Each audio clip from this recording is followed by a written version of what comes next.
नमस्कार, मैं डॉक्टर अमित करकरे आप सबका स्वागत करता हूँ इस हिंदी के 13वें सत्र में, जिसका शीर्षक मैंने रखा है कायकू। ये थोड़ा-सा मराठी और हिंदी का मिश्रण है एक्चुअली। हमने लास्ट सेशन में देखा था कि कैसे अविचार, 4 प्रकार के अविचार हमें दुनिया के सब डिफ़िकल्टीज़ में, सब प्रॉब्लम्स में, सब स्ट्रेसेस में डाल देते हैं। सिर्फ 4 प्रकार के अविचार है जो हमें स्ट्रेस में डाल देते हैं। सिर्फ 4 प्रकार के अविचार है जो हमें किसी भी तकलीफ में, किसी भी नकारात्मक भावना में डाल देते हैं, वहाँ पे हमें जकड़ जकड़ के रखते हैं। सिर्फ नकारात्मक भावनाएं भी नहीं, कोई भी जो बिहेवियरल तकलीफ रहती है, हमें बिहेवियरल प्रॉब्लम रहता है। जैसे हम में से कई लोग हैं कि जिनको वज़न कम करना है लेकिन वो एक्सरसाइज नहीं कर पाते, वो डाइट फॉलो नहीं कर पाते। जब कोई उनको कुछ मीठा दिखता है तो वो खाने की उनकी इतनी ये रहती है उनको चाहत कि वो खुद को संभल नहीं पाते। हमने बात की चेरी प्लम की कि चेरी प्लम अगर उनको दिया जाए तो उनको ऐसे लगेगा कि शायद नहीं खाना चाहिए ये, लेकिन वो लगता है फिर भी हम उसकी सुनते नहीं हैं चेरी प्लम की, और आगे जाके हम खा ही लेते हैं वो। इसीलिए कई बार रैशनल थिंकिंग पे भी काम करना पड़ता है बिहेवियर और इमोशंस के हैंडलिंग के लिए। और जो बिहेवियरल तकलीफें रहती है, जैसे बच्चे अभी एग्ज़ाम टाइम है तो बच्चे पढ़ाई नहीं करते, यूट्यूब देखते रहते हैं या फिर कुछ और ओटीटी प्लेटफॉर्म्स पे टीवीज़ देखते रहते हैं। मालूम रहता है कि कुछ करना है, कुछ करने की ज़रूरत है, वो सही मायने में वो काफ़ी इम्पोर्टेंट है, लेकिन कर नहीं पाते। ऐसे काफ़ी सारे बिहेवियरल इश्यूज़ भी रहते हैं। प्रोक्रेस्टिनेशन की बात हमने की थी कि प्रोक्रेस्टिनेशन का एक काफ़ी लोगों को प्रोक्रेस्टिनेशन रहता है, टाल देते हैं कि आज नहीं कल करेंगे। जिसके कारण से कई बार मेरे भी यूट्यूब वीडियोज़ लेट हो जाते हैं कि बीच में 10-15 दिन का गैप पड़ जाता है, क्योंकि ऐसा लगता है कि नहीं अभी तो शायद कम पर समय पड़ जाएगा, अभी तो स्लाइड्स तैयार नहीं है, तो कल कर देते हैं, जाने दो आज थोड़ा सा बाकी काम कर लेते हैं। प्रोक्रेस्टिनेशन की वजह से भी हम कई बार अपने जो इम्पोर्टेंट चीज़ें हैं, जो हमें मालूम है कि वो इम्पोर्टेंट है, फिर भी उनको कल परसों पे शिफ्ट कर देते हैं, और फिर वो कल परसों कभी नहीं आता और वो काम वैसे ही रह जाता है। इस प्रकार के बिहेवियरल इश्यूज है, इमोशनल इश्यूज तो है ही लोगों को, कि लोगों को गुस्सा आ जाता है, अगर थोड़ा सा भी यहाँ वहाँ देखे तो उनको तकलीफ हो जाती है, कुछ ने तो कुछ किसी ने कुछ थोड़ा बहुत कह दिया तो उनको बुरा लगता है। इसलिए लोग आपके पास आएंगे फ्लावर रेमेडीज के लिए, और फिर आपके पास काउंसलिंग के लिए भी लोग आते हैं। आप भले काउंसलर ना हो, लेकिन आपका कोई फ्रेंड रहेगा, आपके रिश्तेदार रहेंगे, आपके फैमिली मेम्बर रहेंगे, आपके जान पहचान वाले लोग रहेंगे कि जो आपको आपकी समस्याएं बताने के लिए आ जाते हैं, और उनको उस पर कुछ समाधान आपसे एक्सपेक्ट कर देते हैं। अगर हमें किसी को काउंसलिंग करना है या फिर किसी को किसी समस्या का समाधान ढूंढ के लेना है, तो उस समस्या की वजह से जो नेगेटिव इमोशंस आए हैं उसके लिए तो हम फ्लावर रेमेडीज दे सकते हैं, लेकिन वो समस्या की जड़ तक जाना और उसको पहचान के उस पर कुछ समाधान देना, ये रैशनल थिंकिंग से हो जाएगा। और इसी बात पे थोड़ा सा और विचार करते हैं। लास्ट टाइम हमने कुछ 4 प्रकार के अविचार देखे थे लास्ट सेशन में। अगर आपने वो नहीं देखे तो पहले वो एपिसोड देख लीजिए, क्योंकि अदरवाइज ये एपिसोड आपको समझ में नहीं आएगा। हमने लास्ट टाइम कल 4 प्रकार के अविचार देखे थे, और थोड़ा सा आगे जाके हम कुछ उन पे ज़्यादा विचार करेंगे, स्पेशली रेमेडीज़ के साथ उनका ताल्लुक कैसा है, ये थोड़ा सा देखने की हम आज कोशिश करेंगे। काउंसलिंग में क्या हो जाता है कई बार, या फिर जब हम किसी के साथ बात करते हैं, किसी के साथ ऑफिस में हमारा किसी के साथ बनती है, किसी के साथ नहीं बनती है, तो कई बार हमें चिड़चिड़ हो जाती है, हम गुस्सा हो जाते हैं, एक पैसिव एग्रेसिव कई बार लोग हो जाते हैं। तो उसका कारण यह रहता है कि हम वो आदमी या फिर हम खुद या फिर किसी और व्यक्ति क्या कर रहा है इस पे हम ज़्यादा ध्यान देते हैं, कि वो काम ठीक से नहीं करता, वो लेट आ जाता है, वो ये कर देता है, वो मुझे ऐसे बोल देता है, वो हर बार ताने मारता है। मैं अगर कुछ बोलूँ तो वो बिल्कुल ध्यान ही नहीं देता और इस कारण से मैं गुस्सा हो जाता हूँ या फिर मुझे बुरा लगता है या फिर मुझे रिजेक्टेड लगता है और व्हाटएवर। सो उसने क्या किया या फिर हमने क्या किया, इस पे हम ज़्यादा हमारा ध्यान रहता है। अगर हमें काउंसलिंग करना है, खुद को या फिर दूसरों को, अगर हमें समस्या का समाधान ढूँढना है, तो कोई क्या कर रहा है, इस पे तो ध्यान रखना ही पड़ेगा। लेकिन क्यों वो कर रहा है, इस पे ज़्यादा ध्यान देने की ज़रूरत रहती है। काय इज़ इन मराठी क्या, कि उसने क्या किया इन द सेंस त्याने काय केलं। सो काय इज़ क्या।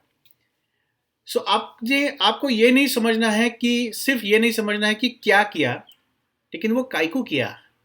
ये अगर आपने समझ में लिया ना, या फिर ये समझने की कोशिश की, तो आप उस व्यक्ति को जान पाओगे, उसके प्रॉब्लम्स को जान पाओगे, उसके पीछे वाले उसके विचारों को जान पाओगे और तभी आपको उन विचारों में कौन कौन से विचार ये अविचार है, इनका पता चलेगा और फिर आप उनको उनकी समस्या का हल ज़्यादा अच्छे तरीके से देख पाओगे।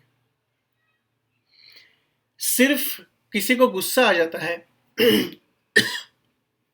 इसके कारण काफ़ी रहते हैं। काय होतंय और क्या हो रहा है, तो गुस्सा आ रहा है, लेकिन काय को गुस्सा आ रहा है, इसके कारण हर एक के अलग-अलग रहते हैं। मुझे गुस्सा आ जाता है क्योंकि मुझे कोई भी चीज़ अगर ठीक से नहीं रखी है तो मुझे गुस्सा आ जाता है ऑफ़िस में। और किसी दूसरे को गुस्सा तभी आ जाता है जब कोई मुझे 5 बजे मुझे निकलना है और पौने 5 बजे या फिर साढ़े 4 बजे मुझे कोई बड़ा-सा काम जब बॉस दे देता है तो मुझको गुस्सा आ जाता है। सो गुस्सा सेम है, लेकिन अलग-अलग कारणों से आ जाता है। चलो हम कारण भी एक ही कर देते हैं। अगर किसी ने ठीक से नहीं रखा है, तो मुझे गुस्सा आ जाता है। ये भी 2 लोग बोल रहे हैं कि किसी ने अगर ठीक से जगह पे नहीं रखी है, तो मुझे गुस्सा आ जाता है। लेकिन क्यों? अगर किसी ने ठीक से नहीं रखी, तो क्यों आपको गुस्सा आ जाता है? क्योंकि एक बोलता है क्योंकि मुझे हर चीज़ डिसिप्लिन और सिस्टम में चाहिए। ना मुझे शायद वो स्टेपलर नहीं लगता रहेगा, लेकिन स्टेपलर अगर मैं यहाँ हाथ डालूँ, तो ये स्टेपलर मुझको इस ड्रॉवर में मिलना चाहिए। वो शायद मैं स्टेपलर गए 1 साल में मैंने यूज़ भी नहीं किया है, फिर भी अगर सब तरफ अंधेरा है तो भी वो मैंने अंधेरे में भी अगर हाथ डाला तो वही मुझे स्टेपलर होना चाहिए। ये मेरी अपेक्षाएं हैं सबसे। वो अगर ठीक से नहीं होती तो मुझको गुस्सा आ जाता है। और दूसरा बोलता है कि अरे वो स्टेपलर ठीक से क्यों नहीं रखते आप, क्योंकि मुझे ऐसे काम करने पड़ते हैं कि मुझे वो स्टेपलर अगर नहीं मिला तो प्रॉब्लम हो जाता है। वो सब यहाँ वहाँ हो जाता है या फिर कुछ हो जाता है, या फिर हम स्टेपलर नहीं, हम मार्कर की बात करते हैं। सो अगर मार्कर किसी पहले वाले आदमी ने मार्कर यूज़ नहीं किया है साल भर, लेकिन फिर भी उसको वो वहीं पे चाहिए क्योंकि वो उसकी डिमांड है कि वो वहीं पे होना चाहिए। और दूसरा बोलता है मुझको मार्कर चाहिए क्योंकि मुझे हर बार अचानक से कुछ मार्क करने की ज़रूरत पड़ती है और वहाँ अगर मार्कर नहीं मिला तो मेरे काफ़ी तकलीफ होती है, इसलिए वो जगह पे चाहिए और वो अगर नहीं रहा तो मुझे गुस्सा आ जाता है। तो एक का कारण जो है वो सिर्फ सिस्टम जो मैंने कहा है, जो मुझको लगता है, मैं यूज़ ना करूँ फिर भी मुझको लगता है इसलिए वो चाहिए, ये इसके लिए गुस्सा आ रहा है। और दूसरे को क्योंकि मुझको उसकी ज़रूरत पड़ती है, वो नहीं मिला तो कुछ प्रॉब्लम्स खड़े हो जाते हैं, इसलिए वो ज़रूर वहाँ रहना चाहिए उस जगह पे या फिर सही जगह पे, इसलिए दूसरे को गुस्सा आता है। ये अगर हमने जानने की कोशिश की तो क्यों गुस्सा आ रहा है, काय को गुस्सा आ रहा है, तो फिर हम ज़्यादा जान पाएंगे कि वो व्यक्ति सिर्फ अपने डिमांड के लिए लोगों से एक्सपेक्ट कर रहा है कि जगह पे चाहिए, या फिर रियली वो चीज़ उस जगह पे रहने के लिए कुछ उसके लॉजिकल या फिर रीजनेबल कारण है। अगर रीजनेबल कारण है, लॉजिकल कारण है, तो फिर ठीक है, बात तो सही है। जैसे मैं आपको एक एग्जांपल दे देता हूँ। सर्जरी लोग करते हैं, सर्जन रहता है, तो जब सर्जरी करते हैं तो कई बार ऐसे हो जाता है कि कभी इमरजेंसी आ जाती है, तो वो जो इंजेक्शंस रहते हैं जो इमरजेंसी में देने पड़ते हैं, कि अगर वो 1 मिनट भी लेट दिए तो भी पेशेंट को जान को खतरा रहता है, वो इंजेक्शन तो वहाँ रहने ही चाहिए। और वो अगर वहाँ नहीं रहे, तो अगर सर्जन ने गुस्सा कर दिया तो फिर वो गुस्सा जायज़ भी है, क्योंकि अगर कुछ हो गया तो केवल आपकी जो आपने ठीक से काम नहीं किया था, जो एक्चुअली प्रोटोकॉल्स में था, लिस्ट में था, आपने वो ठीक से रखा नहीं था, इसलिए फिर वो उसकी जान गई। तो किसी की जान जाना आपकी लापरवाही की वजह से, ये तो बिल्कुल ठीक बात नहीं है। इससे अगर किसी को गुस्सा आ जाता है तो वो हम समझ के ले सकते हैं कि वो तो गुस्सा जायज़ है ना, गुस्सा आना। लेकिन अगर कोई सर्जन बोलता है कि वो हरा कपड़ा ही क्यों डाला है नीचे, मुझे पिंक कपड़ा चाहिए, मैं हमेशा बोलता हूँ मुझे पिंक कपड़ा ही चाहिए, वो जब तक नहीं आता तब तक मैं सर्जरी नहीं करूँगा। इमरजेंसी सर्जरी है लेकिन ये कपड़े के रंग पे अटक गया है आदमी और उसके लिए गुस्सा कर रहा है। तो बोलता है नहीं नहीं वो ऐसे ही चाहिए, पहले जब वो खोलता है तो पहले लेफ्ट हैंड का ही खोलना है फिर राइट हैंड का खोलना है, ऐसे ही करना है तो ही मैं करूँगा। अरे यार, राइट हैंड का लेफ्ट हैंड का कुछ भी खोला तो खोलने के बाद जो इंस्ट्रूमेंट्स है वो वही है ना, तो आप कर लो ना सर्जरी, लेकिन वो वहाँ पे अगर अटका हुआ है फिर वो अविचार है, क्योंकि वो जो उनकी अपेक्षाएं हैं वो जायज़ नहीं है, इतनी लॉजिकल नहीं है। हाँ ठीक है, आप एक्सपेक्ट कर सकते हैं कि ऐसे होना चाहिए, लेकिन नहीं है तो आप क्यों गुस्सा हो रहे हो और आप क्यों सर्जरी छोड़ रहे हो, फिर वो तो अविचार है। सो अगर हमें रिजल्ट क्या है, कौन से भावनाएं आ रही है, कौन से बिहेवियर आ रहा है, इससे अच्छा है उसकी जो इरेशनलिटी है उसके पीछे, काइकुक वो आदमी वो वैसे कर रहा है, ये अगर हमने ध्यान दिया इस पे तो हम ज़्यादा उनको ईजी तरीके से हम उनको हील कर सकते हैं, उनको ईजी तरीके से उसका समाधान ढूंढ के ले सकते हैं। तो इसको अभी हम इस सेशन में we will try to connect this with our remedies. जो रेमेडीज हमने अब तक सीखे हैं उन रेमेडीज के साथ इनको हम कनेक्ट करेंगे। एक 3 रेमेडीज ले लेंगे और उससे इरेशनल थॉट पैटर्न्स, ये जो अविचार है हमारे, तो उन रेमेडीज में वो अविचार कैसे रहते हैं ये हम देखेंगे। हमने रॉक वाटर की बात की थी, रॉक वाटर में हमने बच्चन साहब की भी बात की थी कि वो कैसे हर संडे को 5:30 बजे अगर वो इंडिया में है तो कैसे वो फैंस को आके हाथ हिलाते हैं। अगर आपने रॉक वाटर का वीडियो नहीं देखा है तो पीछे जाके देखिए रॉक वाटर का वीडियो, हमने बच्चन साहब के बारे में काफ़ी अच्छी अच्छी बातें की है। वो पॉजिटिव स्टेट में है रॉक वाटर के अभी तक तो आई होप उनको रॉक वाटर की ज़रूरत ना पड़े। लेकिन आपको रॉक वाटर की जो व्यक्ति रेखा है वो मालूम है, ऐसे मैं अभी गृहित धर रहा हूँ, I am taking it for granted. तो मैं ये समझ के चल रहा हूँ कि आपको रॉक वाटर मालूम है, नहीं मालूम है तो पीछे जाइए रॉक वाटर देखिए वीडियो और फिर से इस वीडियो के पास आ जाइए। सो रॉक वाटर में अगर हमने अविचार देखा तो क्या ऐसा है कि ये जो 4 प्रकार के अविचार है वो एक अविचार एक रेमेडी की तरफ है, या फिर एक अगर रेमेडी है तो उसमें सिर्फ ये 2 अविचार ही रहेंगे? ऐसे नहीं। जैसे मैंने कहा कि हर रेमेडी में अलग अलग प्रकार के अविचार और चारों प्रकार के अविचार रह सकते हैं, जिनकी वजह से वो रेमेडी के जो कॉमन सिम्टम्स है वो हमें दिख सकते हैं। तो इसलिए आज हम रॉक वाटर को देखें कि कैसे 4 प्रकार के अविचार रॉक वाटर के पर्सनैलिटी को वो पर्सनैलिटी हमें दिखाते हैं या फिर उनको कैसे तकलीफ में डाल देते हैं। तो उनकी एक डिमांड रहती है खुद से डिमांड रहती है, दूसरों से नहीं, खुद से रहती है। दूसरों से डिमांड रहती है वर्वेन की, लेकिन रॉक वाटर की खुद की डिमांड रहती है कि मैं जो भी करूँगा वो समय पे होना चाहिए, वो ऐसे ही होना चाहिए और इस प्रकार से ही होना चाहिए। सो मुझे 5:30 बजे ही नींद खुलनी चाहिए मेरी, फिर 6 बजे तक मेरा चाय होना चाहिए, 6 बजे मैं वॉक को जाऊँगा, कितना भी बाहर तूफान आ जाए फिर भी मैं 6 बजे मुझे जाना ही चाहिए। So these are all demands कि जो उनके खुद से रहते हैं, खुद से डिमांडिंग नेचर रहता है। उसमें अगर कुछ तकलीफ हो गई तो वो डिस्टर्ब हो जाते हैं। ऑफलाइजिंग भी है, महाभयंकरीकरण। अगर नहीं हुआ कुछ उसमें से तो उनको लगता है यार ये तो एक दिन अगर वो उनका वॉकिंग अगर चूक गया, एक दिन अगर वो वॉकिंग को नहीं जा पाए तो उनको लगता है यार जिंदगी भर की तपस्या मेरी भंग हो गई, अभी इसके भयंकर तो कुछ हो ही नहीं सकता जिंदगी में। मैंने एक व्यक्ति देखी थी, मेरी गाड़ी वो पुलिस उठा के ले जाता है ना, मैंने नो पार्किंग में लगाई थी, तो काफ़ी 10-15 साल पहले की बात है। तो मेरी वैसी गाड़ी पुलिस ने उठा ले गई, तो वी वेंट टू वो पुलिस स्टेशन और वहाँ पे वो उनका वो ट्रक जो था, जो टेम्पो था जो गाड़ी लाता है, वो आने में देर थी। तो मेरे साथ एक थोड़े से 60-70s के एक बुजुर्ग बैठे थे और वो ऑलमोस्ट रो रहे थे। तो मैंने उनको कहा कि क्या हुआ चाचा? तो अंकल ने कहा कि मेरी गाड़ी भी उठा लेके गए, मैं नो पार्किंग में लगाई थी। तो मैंने कहा कि फिर वो आपके आंखों में आंसू क्यों हैं? आपको क्यों बुरा लग रहा है? आपके पास पैसे नहीं है? पैसे अगर नहीं है तो मैं दे देता हूँ आपको, कोई प्रॉब्लम नहीं है, मैं वो हम बात कर लेंगे पुलिस से। तो बोले बेटा पैसे की बात नहीं है, लेकिन मैं गए 50 साल से गाड़ी चला रहा हूँ, पूना में। और आज तक एक बार भी पुलिस को पकड़ने की नौबत नहीं आई थी, क्योंकि मैंने कभी रूल्स का भंग नहीं किया था। और आज न जाने मेरा क्या कहाँ ये था, लेकिन मेरी जो तपस्या थी, almost he was talking like this, कि मेरी जो तपस्या थी 40 साल की, वो भंग हो गई। आज मेरे मेरे नाम पे चालान आ जाएगा अभी, जो आज तक नहीं आया था।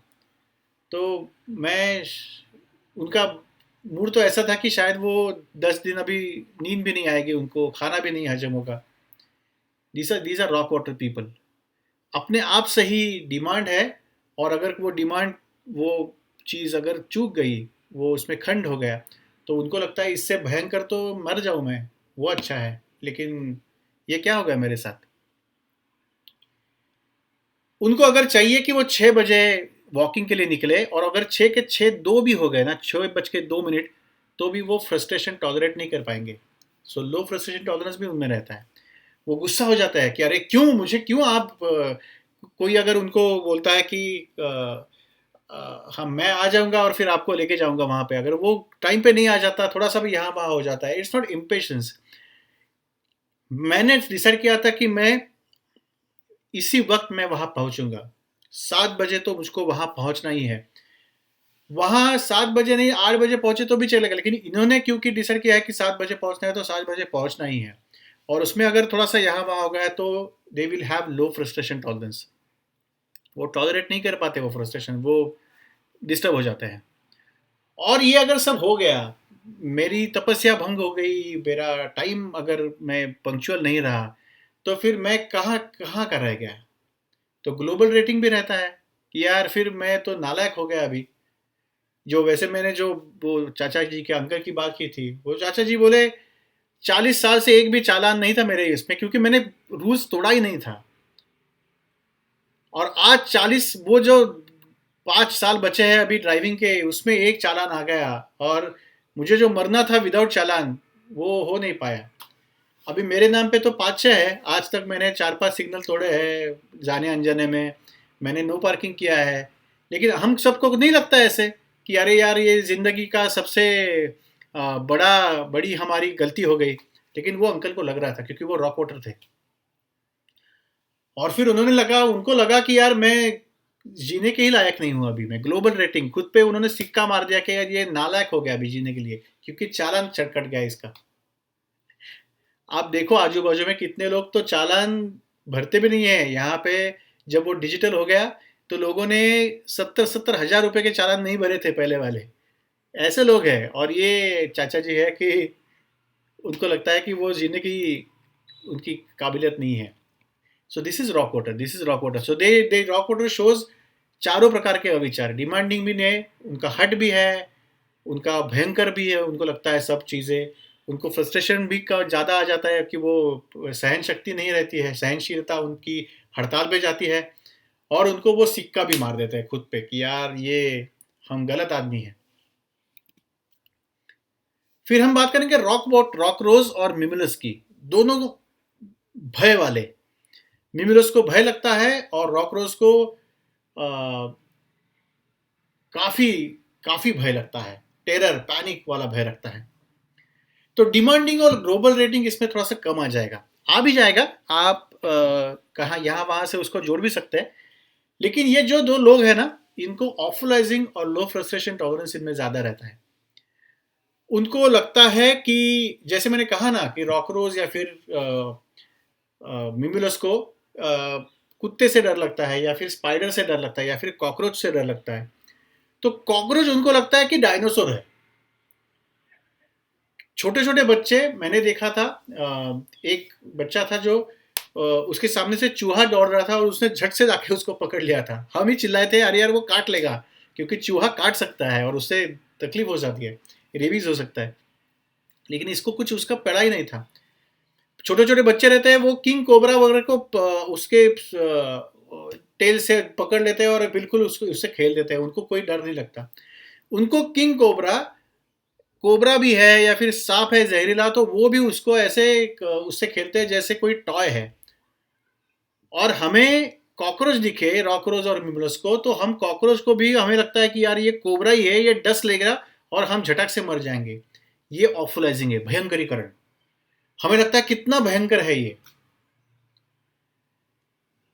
सो भयंकरीकरण की वजह से रॉकरोच को ज़्यादा डर लगता है और मिमिलस को डर लगता है किसी चीज़ का, और फिर वो चीज़ को टॉलरेट करने का उनका बिल्कुल, फ्रस्ट्रेशन टॉलरेंस उनका बिल्कुल कम रहता है, टॉलरेट ही नहीं कर पाते। यहाँ वहाँ भी थोड़ा सा भी कहीं दूर से भी उनको स्पाइडर दिखे तो उसको हटाओ, मैं टॉलरेट नहीं कर पाऊंगा। लेकिन वही सोच फिर से एक बार, कि उनको अगर बोला जाए कि आप एक रूम में आपको बिठाया जाएगा और उसमें 10-15 स्पाइडर या फिर 10-15 कॉकरोचेस रखेंगे 1 घंटे के लिए, और अगर आप कॉकरोचेस के साथ 1 घंटा रहे तो आपको 1 करोड़ रुपए दे देंगे, फिर तो वो उनको गोद में लेके बैठेंगे, क्योंकि अच्छा नहीं लग रहा है फिर भी 1 करोड़ रुपए मिलने वाला है ना, तो फिर वो गोद में लेके बैठेंगे। इसीलिए रहता है कि हमें लगता है कि हमारा फ्रस्ट्रेशन टॉलरेंस कम है, लेकिन रहता नहीं है। हम काफ़ी सारी चीज़ें जो हमें अच्छी नहीं लगती, जिन पे हमें गुस्सा आ जाता है, जिन पे हमें बिल्कुल हम ईज़िली डिस्टर्ब हो जाते हैं, एक्चुअली वो हम टॉलरेट कर सकते हैं। हमें ऐसे लगता है, ये हमारा वहम है कि हम उसको टॉलरेट नहीं कर पाएँगे। हम ट्रैफ़िक को टॉलरेट कर पाएँगे, हम सबको टॉलरेट कर पाएँगे, अगर हमें 1 करोड़ रुपए मिलने वाला है उस दिन तो। लेकिन वो नहीं मिलने वाला है इसलिए हम नहीं कर पाते। तो यही तो विचार है। तो रॉकरोज और मिमिलस ऑफलाइजिंग और लो फ्रस्ट्रेशन टॉलरेंस, ग्लोबल रेटिंग और डिमांडिंग भी रहेगा, तो उसका आप विचार कीजिए और मुझे बोलिए कि कैसे उसको कनेक्ट कर सकते हैं। और आगे वाले गुस्से वाले, एक बात तो हो गई डिसिप्लिन वाले, एक हो गए फियर वाले, दो लोग हो गए फियर वाले, और फिर दो लोग अभी गुस्से वाले, हॉली और चेरी प्लम। चेरी प्लम लोगों को बार बार गुस्सा आ जाता है, उनका कंट्रोल नहीं रहता, यहाँ वहाँ बोल देते हैं, गुस्सा गाली दे देते हैं, किसी को बैक आंसरिंग कर देते हैं, बड़ों का भी लिहाज नहीं रखते, सबको बोल देते हैं, और बाद में लगता है रिपेंट हो जाता है कि यार यार नहीं बोलना चाहिए था। हॉली तो क्या मार देंगे आपको, आपको बिल्कुल दुनिया से अलविदा करने की आपको कोशिश करेंगे, आपको ज़िंदगी से उठा देंगे वो, आपकी बिजनेस को वो कुछ ना कुछ करके आपको ये कर देंगे। सो किसी पे गुस्सा आ गया तो पूरा उसको, उसके नामो निशान मिटाना, ये हॉली का ये है। ऐसा हर्ट देना है कि उसको याद रहे वो हर्ट, दिस इज हॉली का नेचर। किसी ने वो, हमने बात की थी बेड वेटिंग के बच्चे के बारे में, आई थिंक फिफ्थ हमारा एपिसोड था, फिफ्थ सेशन। वो जो बच्चे का हमने बेड वेटिंग का केस मैंने लिया था, उसको वो टीचर ने गुस्सा हो गई, सबके सामने डांट दिया, तो ये आदमी कीला लेके निकला था कि एक दिन उसके टायर पंक्चर कर दूंगा मैं, टीचर की टायर पंक्चर करने पे तुला था। तो क्यों है ऐसे, चेरी प्लम हॉली को गुस्सा क्यों हो जाता है, क्योंकि वही बात फिर से डिमांड रहता है दूसरों से, ये ऐसा ही उसने करना चाहिए, नहीं किया तो ये एनिमी है, ऐसे करना चाहिए अदरवाइज मुझको गुस्सा आ जाता है। किसी ने मैंने कहा कि गरम रोटी चाहिए, अगर वो रोटी गरम नहीं आई तो वो गुस्सा हो जाता है कि मैंने क्या कहा था, गरम रोटी चाहिए, ये ऐसे, ये क्या रोटी है। और अगर हॉली है तो वो सब उठा के वाइफ को या फिर वो इसको मार देंगे पीछे से कि क्या बोला था मैंने। डिमांड्स, डिमांडिंग रहता है, लोगों से हट है कि आपने ऐसा ही करना चाहिए, अगर नहीं किया तो वो भयंकर लगता है कि मुझे क्यों, मेरे मेरे डिमांड्स क्यों नहीं हो रहे हैं फुलफिल। तो इससे भयंकर तो कुछ नहीं है जिंदगी में। और फिर वो गुस्सा, गुस्से से उसको क्या बोलते हैं ना, गुस्से से व्यक्त हो जाते हैं दोनों अपने अपने तरीके से। लेकिन चेरी प्लम सिर्फ बोल देगा, हॉली तो उसको हर्ट भी कर देगा, या फिर ऐसे बोलेगा कि उसको हर्ट हो जाएगा, बिल्कुल जिंदगी भर याद रखेगी या फिर रखेगा। सो डिमांडिंग हो गया, ऑफलाइजिंग हो गया, लो फ्रस्ट्रेशन टॉलरेंस, ऑब्वियसली तो फ्रस्ट्रेशन टॉलरेट ही नहीं कर पाते दो लोग। वो अग्निपथ नाम का, वो मेरे बचपन के अभी ये याद आ रहा है मुझको मूवीज। अग्निपथ में वो मंजूनाथ ने काम किया था बचपन के विजय दीनानाथ चौहान का। तो वो कोई उसको, उसकी माँ को लेके जाते हैं और वो पेट्रोल पंप पे उनकी इनको छेड़छाड़ी करते हैं उनके साथ। इसको गुस्सा आ जाता है, हम क्या करेंगे, हम पुलिस में जाएंगे, हम बातें थोड़ा सा ये करेंगे। ये आदमी, वो पेट्रोल पंप है, ये जला हुआ लकड़ी लेके आता है और पेट्रोल पंप को उनके साथ जला देता है। हॉली, हॉली टिपिकल हॉली। चेरी प्लम जाके उनको मार देता शायद, या फिर कांच फोड़ देता, हॉली वो जला देता है पूरा, पूरा पेट्रोल पंप का नामो निशान ही उद्ध्वस्त। लो फ्रस्ट्रेशन टॉलरेंस, फ्रस्ट्रेशन टॉलरेट नहीं कर पाते ये लोग उनको। और उनको लगता है फिर कि ये सब जो लोग हैं आजू बाजू के जो हमारी डिमांड्स को मेरी नहीं मानते, ये सब फालतू लोग हैं। ग्लोबल रेटिंग, ये सब फालतू है, ये इसको दुनिया में जिंदा रहने की इसकी लायकी नहीं है। लायकी को क्या बोलेंगे हिंदी में, लेकिन इसका कोई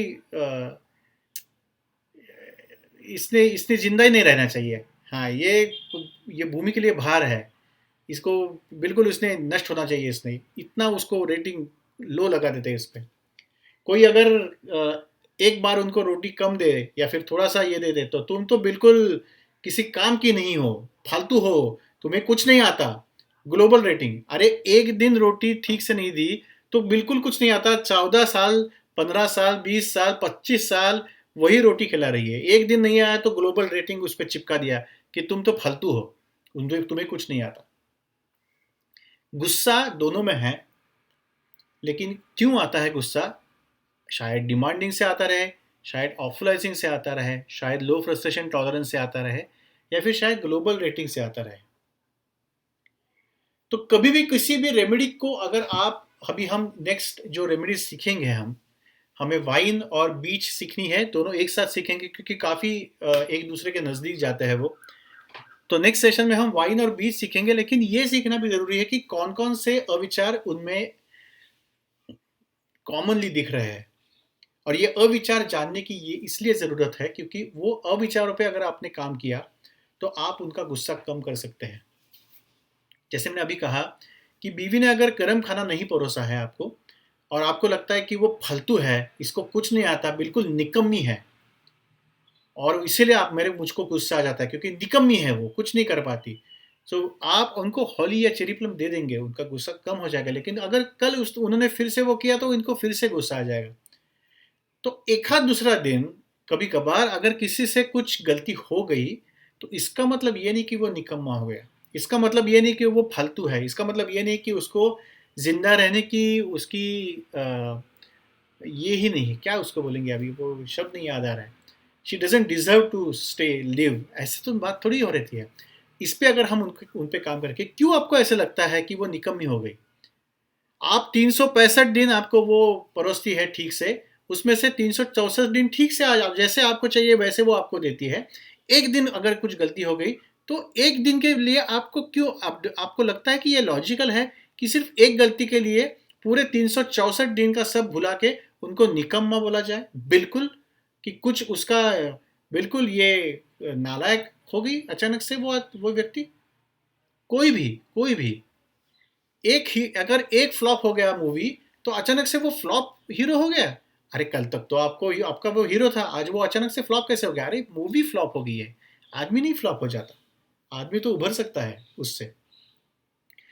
ये अविचार पे अगर आपने काम किया, उनको वो समझाने की कोशिश की काउंसलिंग में, तो फिर वो समझ जाएंगे और फिर शायद नेक्स्ट टाइम जब गलती हो जाएगी तो वो उनको नालायक या फिर निकम्मी या फिर बिल्कुल ये ऐसे नहीं देखेंगे, और अगर नहीं देखेंगे तो उसका उतना गुस्सा ही नहीं आएगा।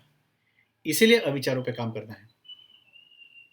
आई होप आपको ये सब इस प्रकार का ये ठीक लग रहा है।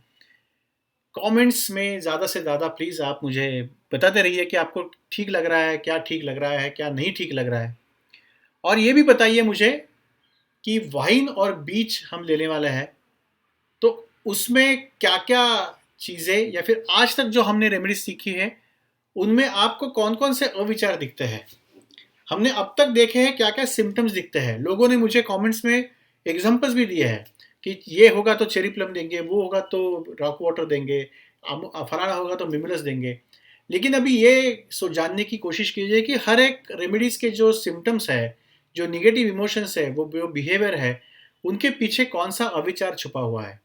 और अगर वो अविचार आप देख सकते हो, उन चारों में से 1 या 2, फिर चारों के चारों अगर एक्ट कर रहे हैं तो फिर आप ज़्यादा अच्छा डीप हीलर हो पाओगे उस पेशेंट के लिए, उस क्लाइंट के लिए, और फिर आपसे काफ़ी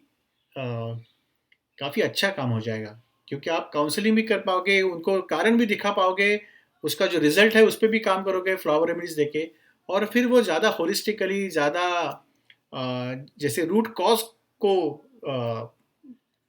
रूट कॉज पे एक्ट करते हुए you will be able to heal that person. So please comments पे लिखते रहिए कि आपको ये कैसे लग रहा है।